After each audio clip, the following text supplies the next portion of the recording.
یہ جو معاملات ہے، اب جو 5 جج صاحبان نے جو ہے ریپریزنٹیشن کے لیے کہہ دیا ہے، سینیورٹی میں جو مسئلہ آیا ہے، کیا ہونے جا رہا ہے؟ کچھ استعفوں کا ہم سن رہے تھے، کچھ ذکر آپ نے کیا ہے، کچھ آپ کے پاس خبر ہے اس حوالے سے؟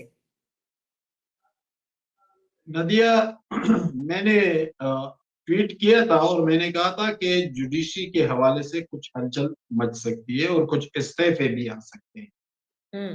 ہلچل تو آپ نے دیکھ لی، لاہور ہائی کورٹ سے جسٹس سرفراز ڈوگر صاحب آ گئے، سندھ سے جسٹس خادم حسین سومرو صاحب آ گئے، بلوچستان سے جسٹس محمد آصف صاحب آ گئے، اور خطوط لکھنے والے خطوط لکھتے رہ گئے، اور جو ہونا تھا وہ ہو گیا۔ اب منظرنامہ اسلام آباد ہائی کورٹ کے اندر اسی طرح تبدیل ہونے والا ہے جس طرح سپریم کورٹ کے اندر تبدیل ہو گیا تھا، یعنی مخصوص سیٹوں پر 8 ججز کا جو فیصلہ آیا تھا تو وہ مستقبل کے منظرنامے کی نشاندہی کر رہا تھا کہ اس سپریم کورٹ سے مستقبل میں کیا ہونے والا ہے، اور وہی ہونے والا تھا جو عطا بندیال کر رہا تھا، جو ثاقب نثار کر رہا تھا، جو جسٹس کھوسا کر رہا تھا، اور پھر ان کے ساتھ مظاہر نقوی، اعجاز الاحسن اور دوسرے کرتے رہے۔ لیکن الٹیمیٹلی ہوا کیا، سارا منظرنامہ اچانک بدل گیا اور جسٹس یحییٰ آفریدی صاحب چیف جسٹس بن گئے اور معاملات ایک جینون ٹریک پر آ گئے۔ اب اسلام آباد ہائی کورٹ کے اندر بھی وہی ہونے جا رہا ہے۔ یہ جو کچھ جارحانہ انداز اپنایا گیا، کچھ خطوط اور وہ، اس کا کوئی اثر نہیں ہوا وہی جو ہونا تھا۔ آرٹیکل 200 اجازت دیتا ہے کہ کسی بھی ہائی کورٹ سے جج آ سکتا ہے، پہلے بھی آ چکے ہیں۔ جسٹس سردار محمد اسلم صاحب 2008 میں آئے تھے، جسٹس ایم بلال صاحب 2009 میں آئے تھے، جسٹس اقبال حمید الرحمان صاحب 2009 میں آئے تھے لاہور ہائی کورٹ سے، اسی اسلام آباد ہائی کورٹ میں اسی طرح اور بھی آ گئے۔ اب وہ سینئر ترین جج اگر جسٹس عامر فاروق صاحب سپریم کورٹ میں جاتے ہیں تو پھر سینئر ترین کون ہوں گے؟ جسٹس سرفراز ڈوگر صاحب ہوں گے، اور وہ بن بھی جائیں گے۔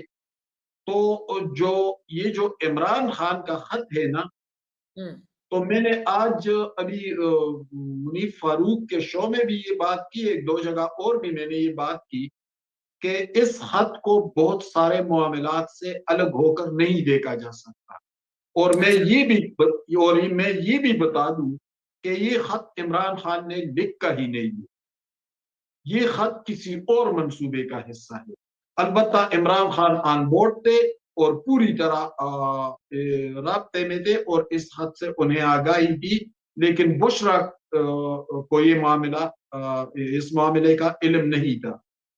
اور یہ جو کل بیرسٹر گوہر نے کہا ہے کہ یہ پارٹی پالیسی نہیں ہے، یہ سابق وزیر اعظم کی طرف سے خط ہے، یہ دراصل وہ ڈیمیج کنٹرول پالیسی چلائی جا رہی ہے کہ جو کچھ ہو چکا ہے اور اس کا جو رد عمل آیا کہ اس خط کو کوئی اہمیت ہی نہیں دی گئی۔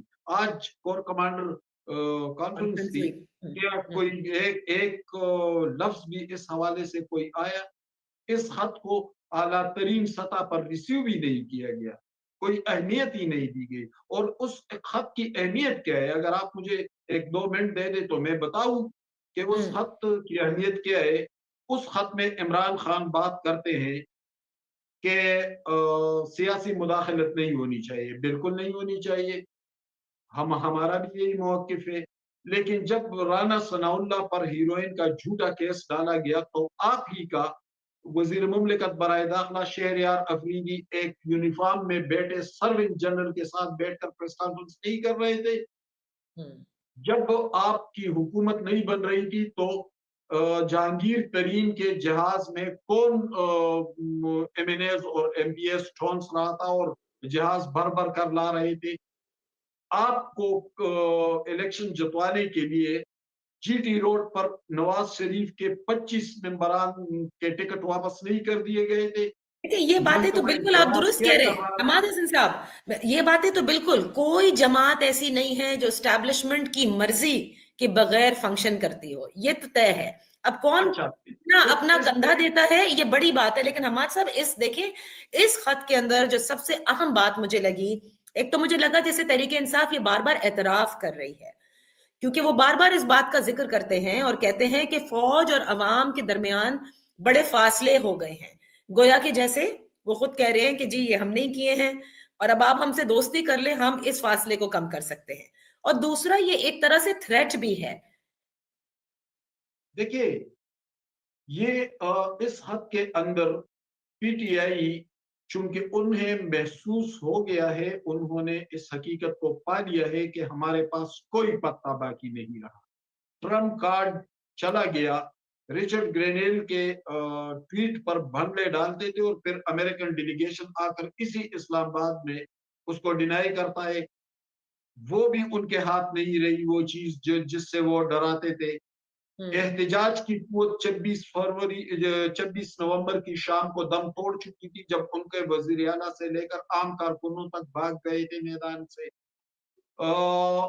صوبائی حکومت پر کرپشن کے بدترین الزامات ہیں، گورننس ناکام ہو گئی ہے۔ اسی جنید اکبر نے اپنی حکومت کے خلاف ٹویٹ کیا تھا۔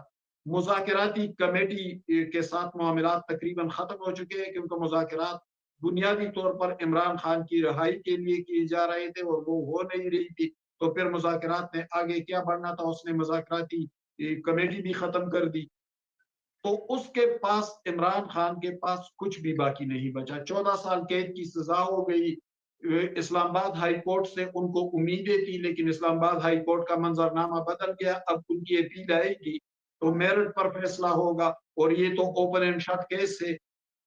اب یہاں تو کوئی اعجاز الاحسن یا عطا بندیال نہیں بیٹھا ہے کہ گڈ ٹو سی یو والے معاملات چلیں گے، ظاہر ہے میرٹ پر ہونا ہے، اور میرٹ پر تو یہ اوپن اینڈ شٹ کیس ہے، تو ان کے پاس اب کوئی آپشن نہیں رہی۔ تو اس حد کے ذریعے ایک طرف وہ منت سماجت بھی کر رہے ہیں اور دوسری طرف تھریٹ بھی کر رہے ہیں۔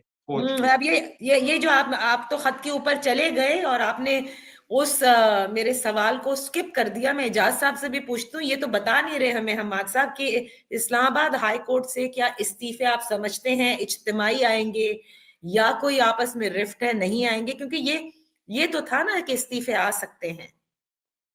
میں نہیں سمجھتا کہ اسلام آباد ہائی کورٹ سے اجاز صاحب بات کر پہلے آپ کر لیں۔ Just a few seconds. جی میں نے نادیہ پھر ٹویٹ کیا تھا کہ استعفوں پر اختلافات ہے، اس کا مفہوم یہی تھا اس ٹویٹ کا، کہ وہ یوں تھا وہ ٹویٹ کہ آپ نے تو استعفوں پر اتفاق کیا تھا، اور جواب یہ تھا کہ سر آپ کا تو خاندانی چیمبر اچھا چل رہا ہے، لیکن ہمارے تو مسائل ہیں نا۔ میں نے یہ ٹویٹ بھی کیا بعد میں۔ نہیں تو یہ تو آپ بہت بڑی خبر دے رہے ہیں کہ یہ اختلافات کی وجہ سے اجتماعی استعفے نہیں دے سکے، کافی بڑی خبر ہے۔ تو اس کا مین مدعا کیا ہے؟